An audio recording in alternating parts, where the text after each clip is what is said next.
प्रत्येक मातापित्याला आपलं मूल हे सुदृढ जन्माला यावं ही अपेक्षा असतेच. पण या निसर्गासमोर कोण काय करणार? काहींच्या बाबतीत या अपेक्षेचा भंग होतो. ही मुलं बाकीच्यांच्या तुलनेत मानसिक, बौद्धिक व भावनिकदृष्ट्या कमकुवत असतात. यांचा बुद्ध्यांक कमी असतो. पण यांना सुद्धा बाकीच्यांसारखा जगण्याचा, खेळण्याचा, शिक्षण घेण्याचा सुद्धा अधिकार आहे. पण या विद्यार्थ्यांच्या विकासासाठी, शिक्षणासाठी जी सोय आहे ती अपुरीच पडते. कोण घेणार या बालकांना घडवण्याची जबाबदारी? कोण घेणार या बालकांना शिकवण्याची जबाबदारी? एक माणूस म्हणून मान सन्मान देण्याची जबाबदारी? ही कहाणी आहे एका अशा कर्तृत्वान मायेची, ज्यांनी अशा मुलांना शिकवण्याचा व घडविण्याचा वसा घेतला. रेखाताई पिंपळशेंडे यांची. पिंपळशेंडे दाम्पत्यांना एकूण 3 मुलं, यापैकी 1 मुलगा आणि 1 मुलगी अशी 2 मुलं बालपणापासूनच मानसिकदृष्ट्या दुर्बल होती. आपल्याही मुलांना शाळेत जाता यावे, शिकता यावे यासाठी या दाम्पत्याची सुरू झाली धडपड. पण अनेक प्रयत्न करून आपल्या मुलांना शिक्षणाची सोय उपलब्ध होत नव्हती, म्हणून पदरी पडत होत्या त्या निराशा. पण अशाही परिस्थितीत खचून न जाता आपल्या तसेच इतरांच्या मुलांसाठी त्यांनी सुरू केले बाल संगोपन केंद्र. अनेक अडचणी, अडथळे, वेदना पचवीत आता त्या लहान रोपट्याचे रूपांतर झाले मोठ्या वटवृक्षात. अर्थातच श्री साई मतिमंद शिक्षण संस्था चंद्रपूर द्वारा संचालित स्वीकार दुर्लभ मनस्क मुला मुलींची शाळा धीरज ग्राम टाडाळी चंद्रपूर येथे.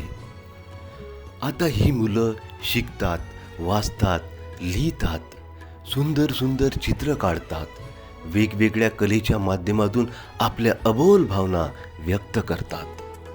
या शिक्षणातून त्यांच्या भावनिक, मानसिक व बौद्धिक विकासात वृद्धी होत आहे.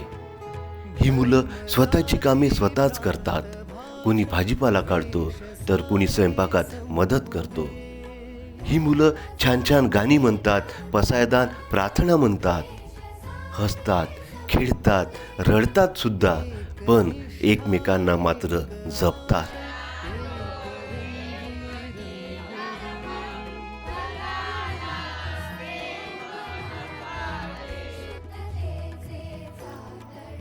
रेखाताईंच्या या प्रवासात त्यांचे पती व 2 मुलं यांच्या निधनामुळे त्यांच्यावर दुःखाचा डोंगरच कोसळला. मानसिक त्रास, दुःख, यातना हे सर्व पचवीत या मुलांमध्ये आपलीच मुले आहेत असं समजून त्यांनी मोठ्या धैर्याने या परिस्थितीला सांभाळलं. शासनमान्य अनुदानित या संस्थेला मुलांच्या 18 वर्षापर्यंतच सोय आहे. पुढील सोयीसाठी तसे शासन दरबारी त्यांचे प्रयत्नही सुरू आहे. या कार्याला अविरत चालवण्यासाठी रेखाताई खाजगी कंपन्या, सामाजिक संस्था वैयक्तिकरित्या मदत मिळवतात. निसर्गाने जरी यांना निराधार केलं असेल तरी त्यांना आधार देण्याची, एक माणूस म्हणून जपण्याची आणि त्यांच्या जीवनात आनंद, माया, प्रेम, वात्सल्य निर्माण करण्याची जबाबदारी ती आपली. या परोपकारी भावनेतून ताईंचे कार्य अविरत सुरू आहे. त्यांच्या या महान कार्यास सलाम आणि पुढील वाटचालीसाठी हार्दिक शुभेच्छा.